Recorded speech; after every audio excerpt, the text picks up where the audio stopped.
Welcome back to another episode of The Podcast. The podcast. You know, when we talk a lot, Hoyt, there's always those sayings, those phrases, those idioms that we say constantly. Everyone's got the ones that they know and the ones that they use.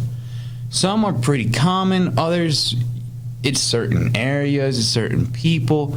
But you ever wonder kind of where they came from? Yeah, there's this show called Way with Words that's on public radio that my wife really loves to listen to. So every once in a while we geek out on something like that and get to hear some weird origins of, crazy phrases. But sometimes I hear a phrase that doesn't make any sense at all to me. And it's like, where does that come from? Probably the Midwest. Probably the Midwest. Oh, because when we sat down of what do we want to do for the next episode, well, we wanted to give ancient China, Asia, that area its due diligence, but at the moment we weren't really into researching that. So we were going to take a little break and do our next little series on random history. And so we came up with the first one with history of words, history of sayings. So episode 15, 1-5, I'll take it, with the words. So when we look at the Midwest, we have a lot of funny sayings, and I see that all the time. For example, when I say yeah, no, because you asked me a question, and hey, Lango, you want to go to dinner tonight? Yeah, no. Uh-huh. What do you think I mean? Because I just answered yes and no. I think that I get caught up in that too. I'm just gonna say you're saying no. Yep. Yeah, no means no. Yeah, no. But no, yeah. Like, you want to go to dinner? No, yeah. That means yes. Yes, I do. And then for those who are really playing along at home, yeah, no, for sure means definitely. Absolutely. Oh, yeah, we're going.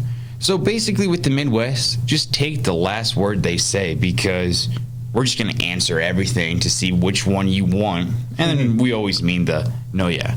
Though I do use this one a lot the other day. The other day. For probably normal people, the other day means yesterday or like 2-3 days ago. Uh-huh. For me, it can mean yesterday, last week, last month, a year ago, many years ago. It's just any day in the past could be the other day. Technically, I agree. Yeah, technically, it's not wrong. It's just one of those, yeah, the other day I used to play with that toy. But you're 26. Well, the other day was 20 years ago. Yeah. So I got to say this about the yeah, no. I like the flexibility that gives you. Because, your parents could be like, well, you remember that conversation we had and you said you would. Well, I said I wasn't going to do it. Oh, well, I said, yeah, no. Well, I said I was going to do it. I mean, it gives you that flexibility because you said both. Interpret it how you will, but you know what you meant, right? Theoretically. Another Langelism, theoretically. That's another thing I was going to say. Everyone has those isms. Yogi Berra, speaking of with your Yankee cap, we used to have those Yogi-isms. And, of course, I can't think of any off the top of my head right now. Oh, it ain't over till the fat lady sings. That's a Yogi Berra one. Oh, it is? I thought it was. It ain't over until it's over. That's a Yogi Berra one. Because he would take normal sayings and then screw them up and have them as his Yogi-isms. Yeah, the first one is the one he screwed up, I think, or messed up. Sorry. But it ain't over until it's over. I never really thought too deeply about it, but people used to kind of get a kick out of his Yogi-isms or whatever they'd call them. I suppose I have a ton of them, Langelisms, especially when I misremember words or change the phrase just to fix my own. Because when we look at a lot of the words and a lot of the phrases I looked up, a couple of them are actually misrememberings. As in the word nickname. So when you give people a lot of nicknames, originally it was Eke name, E-K-E name. Eek means alternate or alternative. So alternative name, Eek name, which made sense. My full name's Samuel, so my alternative name would be Sam. And so we just slowly over time changed Eek to Nick, and that's how you have it now. Yeah, that one I could definitely picture happening. I never would have guessed it. My initial guess for nickname would have been like, Nicholas was a kid's name, and they decided to shorten it to Nick. And Yeah. it Well, just caught on. Yeah, just like a brief thing. Hey, that's Nick's name, Uh-huh. and then just kind of push it together. But what I found was that one. I like that. Another one that I like is know the ropes. You got to know the ropes. I heard that a lot growing up. I heard. Interesting. Can I guess what this is? Yeah, go Know for the it. Ropes. Know the ropes. My guess is that like this originated from boxing, and the reason why I say that is just because boxing was like one of America's favorite pastimes, a very popular sport, and kind of part of the beginning of the growth of popular sport. Ooh, I like it. That But is no. a good guess. No, Dang it. because. And when you say know the ropes, probably a lot of time you do see it in those boxing movies. You got to know what's going on. You got to be in the moment and smart. Uh-huh. Well, know the ropes comes from sailing. Oh. Because when you're sailing on a boat, especially in history, it's a lot of ropes, a lot of sails and all that stuff. And so to survive in the open water, you got to know the ropes and know what Yeah. each one of them does and how to work each one of them. I like that. I mean, it's a matter of survival at that point, and that's why knowing the ropes carries a lot of weight. That's interesting. But I definitely have heard know the ropes in that boxing content. Uh-huh. Just in the today, know the ropes means you know what you're doing. You understand all that stuff. So that would make a lot of sense in the boxing too. And I just wanted to guess because I don't know if you can truly guess these, except for maybe when I throw a few of mine in there. Do you Yeah. mind if I jump into a couple? We'll just go back and forth. All right. So one that I like is bite the bullet. And bite the bullet means to accept something difficult or unpleasant, of course. Every once in a while we got to bite the bullet. But the origin of this isn't necessarily. What would you guess the origin is? I actually think I know this one. What is it? It's quite literal. Bite the bullet. So you are back before medicine. When you're in a battlefield and you need to do a medical procedure, you got to do it right away. And there's no anesthesia. There we go. Anesthesia, numbing things. So if you're going to cut off a limb or something, that's going to hurt. So they just had to bite down on the bullet while the person cut it off. Yes. The first recorded use was in 1891. And without the anesthesia and having to get it done on the battlefield really quick, the doctors or medics would literally have the patient bite on a bullet to kind of, avoid the pain or, distract them. Yeah, because like they would use like rope or a belt or a leather strip in like kind of a hospital setting when they had a little more time, but in like the heat of the moment, this is what we have. Bite down on this. Yeah, don't try it at home. I'm not sure it's safe. No, yeah, like any doctoral procedure, definitely let the professionals do it. Okay, so I got another one that I like. Breaking the ice. To break the ice, we do it all the time. The meaning, I don't know if I usually use the meaning of breaking the ice just like starting a conversation when you don't know where to start. Yeah, that's like icebreakers. It's like you're meeting someone for the first time, break the ice. How are you going to just start a conversation? So break the ice, the original meaning, which kind of leads into what we were talking about, is either to break off a conflict, which I've never used it for, No. or commence a friendship. Okay. So, if you're going to commence a friendship, that would make sense that if you don't know each other, you're going to have to break the ice, you know. So that's kind of how I'm used to it being used, but not to break off a conflict. But the origin of break the ice is back when road transportation was not developed. Ships would be the only transportation and means of trade. At times, the ships would get stuck during the winter because of ice formation.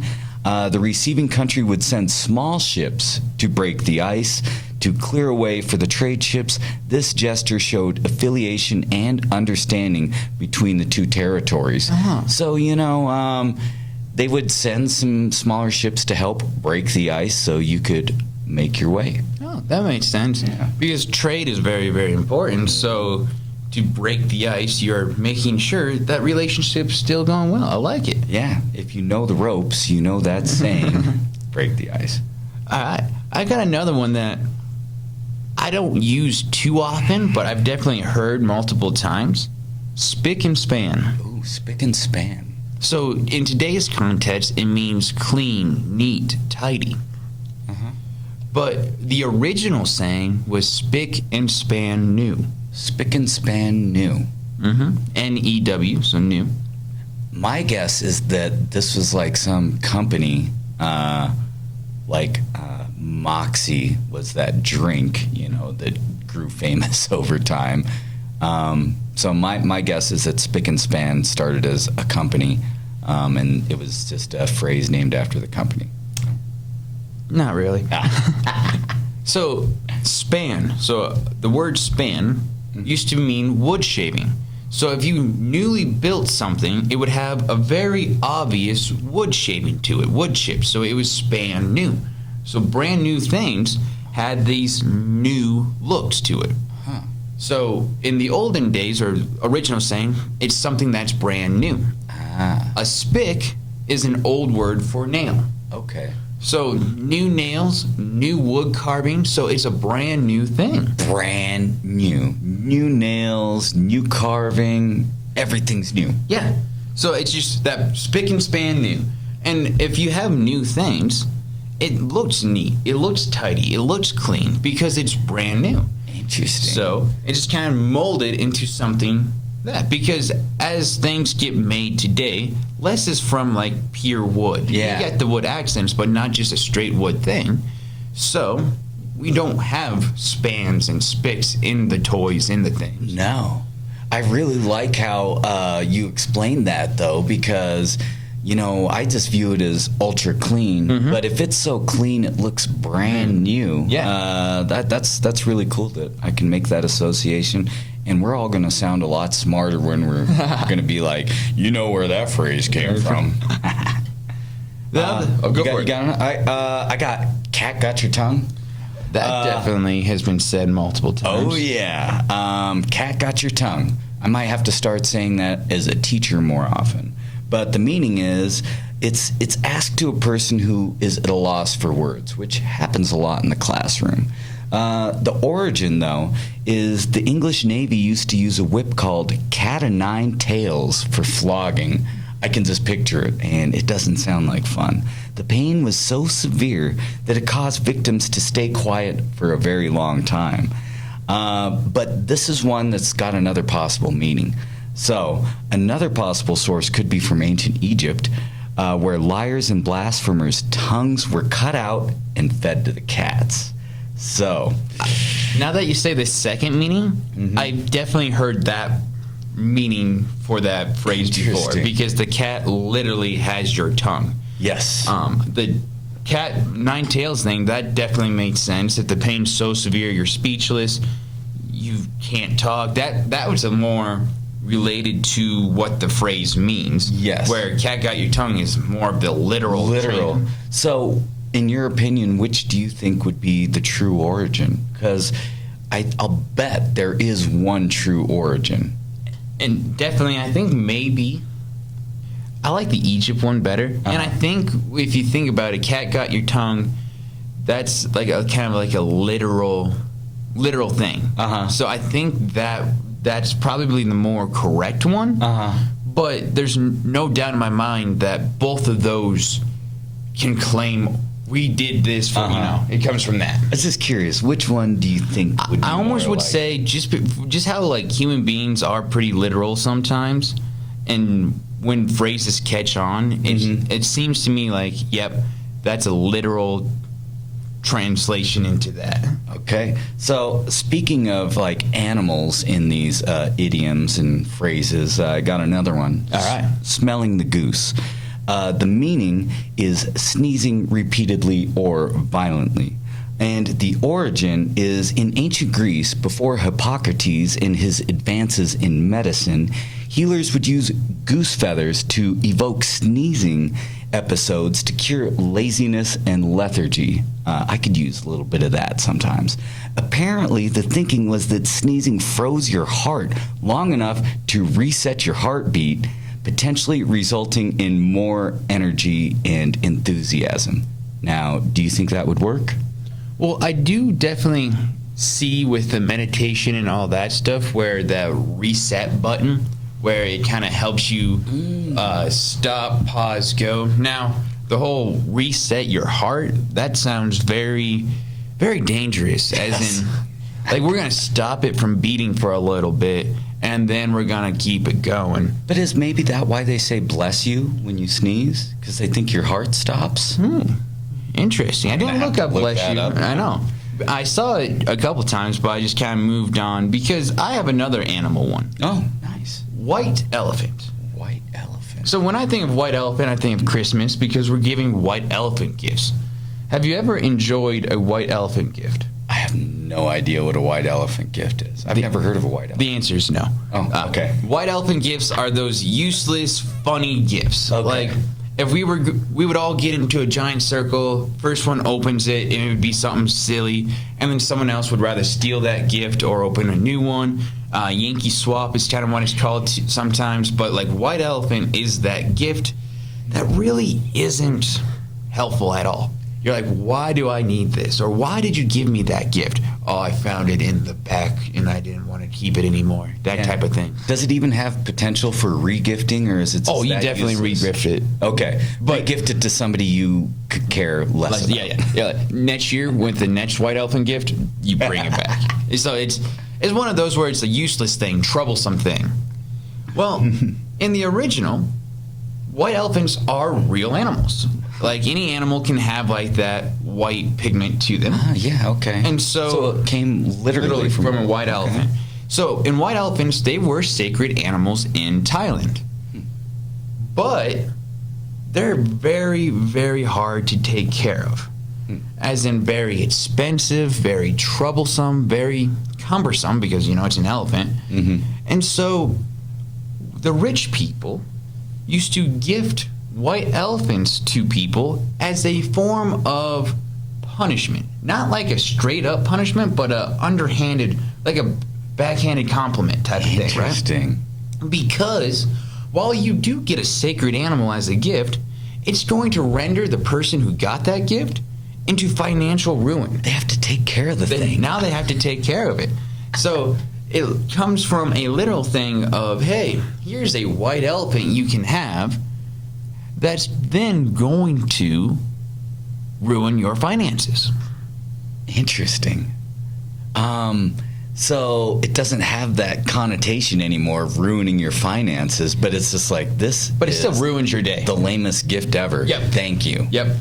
Yeah, so it still has that troublesome, useless thing to it. It's not going to render you financially unstable. It's just going to be like, oh, this is my Christmas gift. Thanks. I like that one. Speaking of animals again, I have another saying barking up the wrong tree. So meaning of barking up the wrong tree, of course, is to have misguided thoughts about an event or situation, or maybe a false lead. You're barking up the wrong tree. So the origin, this refers, and this is, probably pretty obvious to a lot of people, but this refers to hunting dogs that may have chased their prey up a tree. The dogs bark, assuming that the prey is still in the tree when the prey is no longer there. Hence, they're barking up the wrong tree. Yeah, I like that one because if you think about it, and you're hunting with dogs and they're chasing the animal, and if the animal can climb up a tree, it probably can jump from tree to tree. Now, like in Iowa, there's only like one tree within a good radius, so that one you're safe. But in other places where you can actually jump from tree to tree, it would make sense that the animal gets up there, realizes, hey, I'm just going to scamper up here. The dogs can't get me. And next thing you know, the dog's barking at nothing. Yeah, and I mean, dogs got a great sense of smell, right? But at the same time, once you've climbed up the tree, if you're that animal eluding the dog, the dog's probably lost your scent, so that's why he's barking up the wrong tree at that point, I'd imagine. Oh, yeah. Oh, let's see here. Another one I kind of like, going back to maybe something I probably throw around jokingly. Like, hey, you're acting like a bigwig.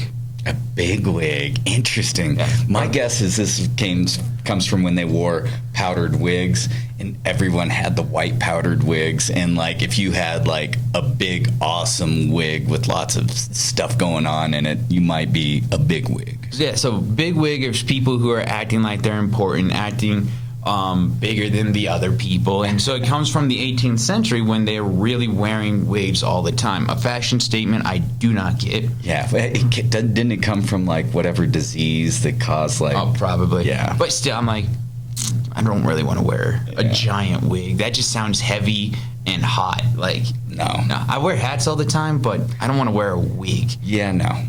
Nah, no. And so, 18th century, the richest people had the biggest wigs because, why not? Overkill is underrated. Let's just have the biggest wigs, the biggest hairdos. And so the important people were the big wigs, the people who had the biggest wigs, the fanciest ones. So those who are walking around like they're all bigger than everyone else, they are considered a big wig. Nice. I like that. It makes me want to dress up like that for Halloween and have an obnoxiously large wig.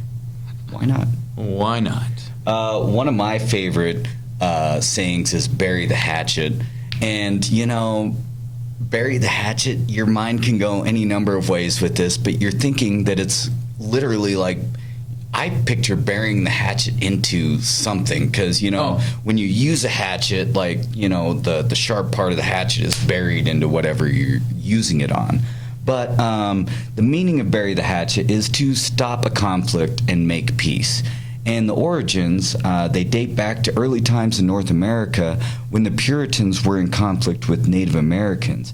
So when negotiating peace, the Native Americans would bury all their hatchets, their knives, their clubs, any of their killing implements or tools, tomahawks included. Any weapon was literally buried underground, so it was inaccessible.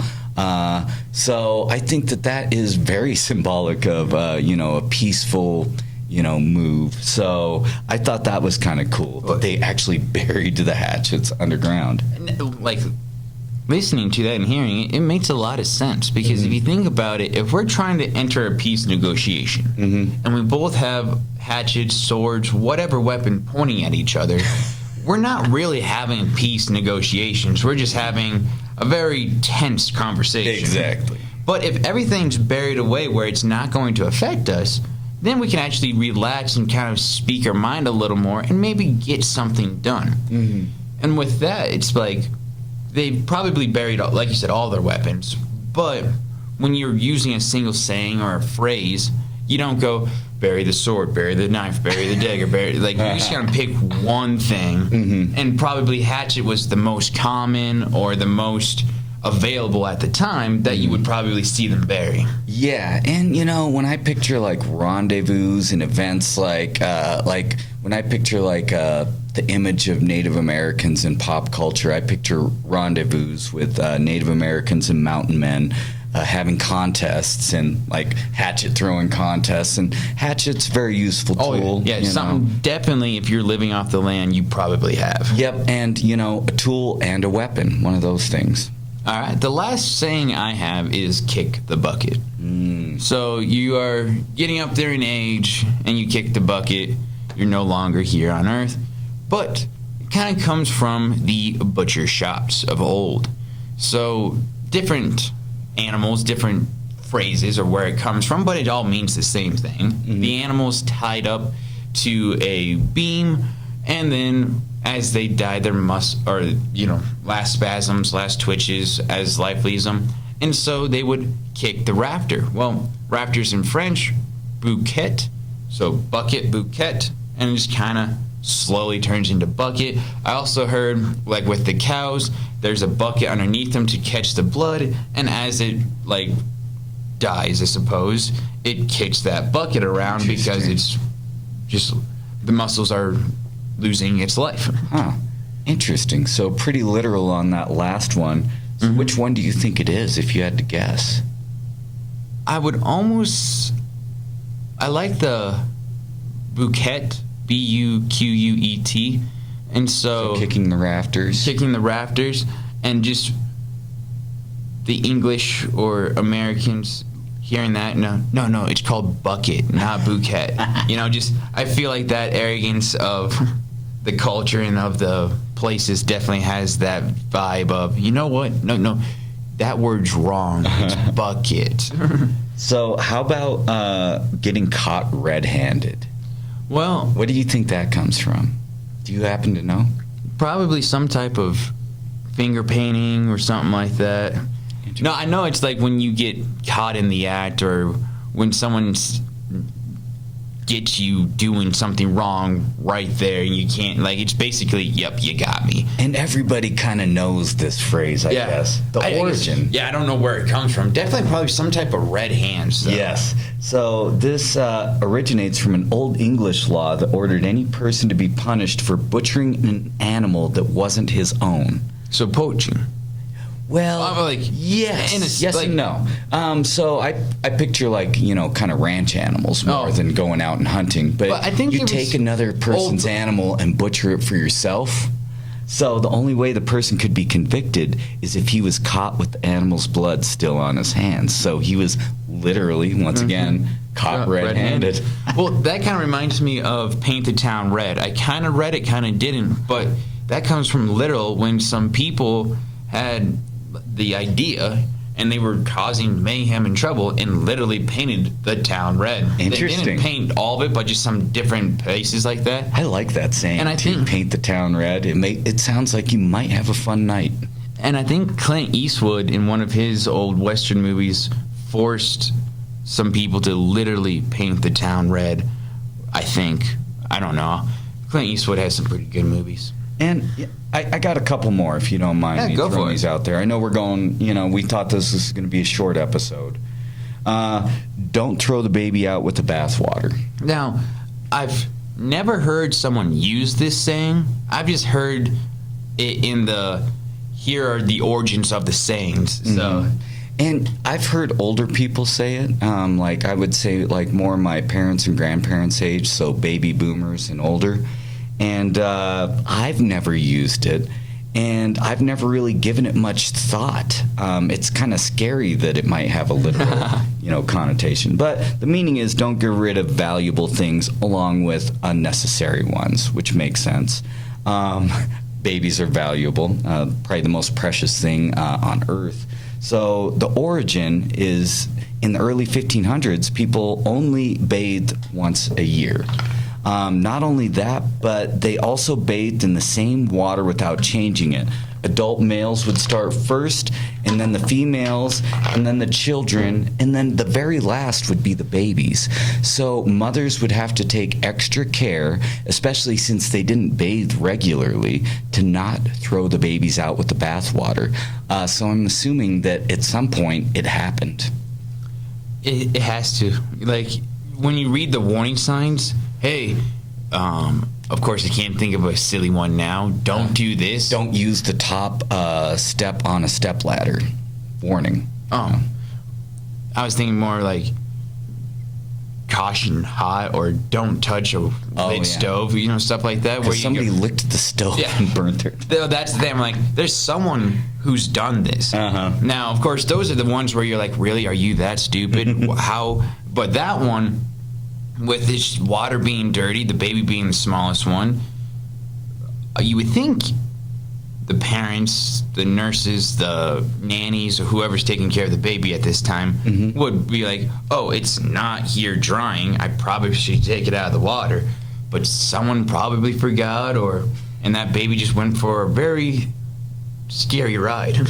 Yeah, that would be a scary ride. Or, fun. I mean, some of us are more adventurous. I think a lot of those things would be, if I knew I would survive and not get hurt, be fun. Yeah. But if there's that element of you could die, I'm like, you know what? I don't want to. No, yeah.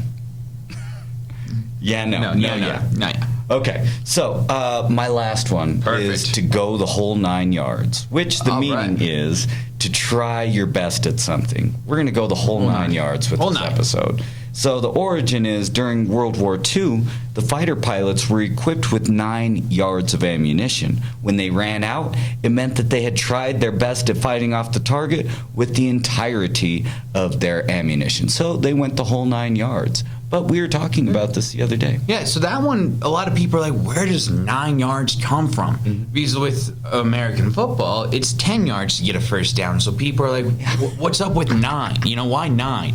And so I've heard that it takes 9 yards of fabric material to create that very fancy suit or kilt or that very top of the line clothing back in the day. So if you could afford the whole 9 yards, meaning all of it, you were pretty well off. You were doing very good. And so that one, you can see going back and forth. Mm-hmm. Now, I think with what's your phrase? Go the whole 9 yards. Go the whole 9 yards. I would almost say that phrase goes with the fighter pilots. Yes. And dress to the nines would be Goes to more the- what I've heard, because dress to the nines, you're looking very fancy, you're dressed up, so you have the whole 9 yards of fabric. Yes. And I think because people like me who mix and match sayings and who just throw in words where you want, Mm-hmm. go the whole 9 yards, dress the nines have kind of like overlapped, interchanged, where the two meanings might be, no, it's this one, no, it's that one, back and forth. So, I don't have any words prepared for Spelling with Langle, and we could do something a little different if you want. But before we sign off today, I wanted to give a little homework assignment. Go for it. I want any of our viewers to tell me or to see if they can find which one of these idioms or common phrases was completely made up. And I'll tell you now, because I don't want to be the bearer of false news, or, I don't know what I'm saying at this point. But I don't want to be known for giving out false information on purpose. I was trying to fool somebody out there, or maybe Langle was trying to fool somebody out there. Yeah. Now, you may read one of our phrases or hear our phrases, and then you do the research and have a different meaning of what it says. But there is one truly in here that we made up for the fun of it. Yeah, just to see if we could do it. Because some of these phrases sound pretty ridiculous, so we just figured we'd have some fun with it. Yeah. And that's like with my Langolisms, I should definitely write them down. I got a few doozies through my time. Absolutely, like up there with Yogi Berra. I was looking up that "It ain't over till it's over." That's Yogi Berra, and I think that he kind of took like that "It ain't over till the fat lady sings" and kind of made it his own. Oh yeah. And I always love it when someone probably asked him in an interview when he was like a manager or a player, like, so, like, you're down big here. How do you gonna make that comeback? And he's like, it ain't over till it's over. Because I always love it when they interview coaches in between quarters or innings and that stuff, and they ask them, what do you need to do to win? And the coach is not having it because the team's playing bad or something like that. And so they we need to score more points than the other team. I love those type of answers where you're like, what do you think I need to Exactly. do? That sounds like a Popovich answer. Oh. Talking about like coaches. No doubt. It's got to be a pop. Like, he probably has some of the best in-game interviews. Yeah.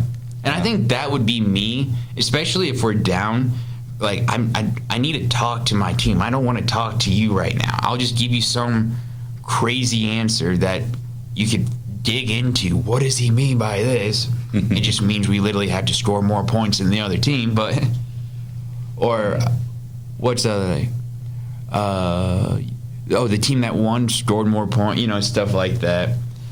But, like, with my Langolism, probably the worst and one of the funniest moments with the English language I've had is when we were doing presentations 2 years ago.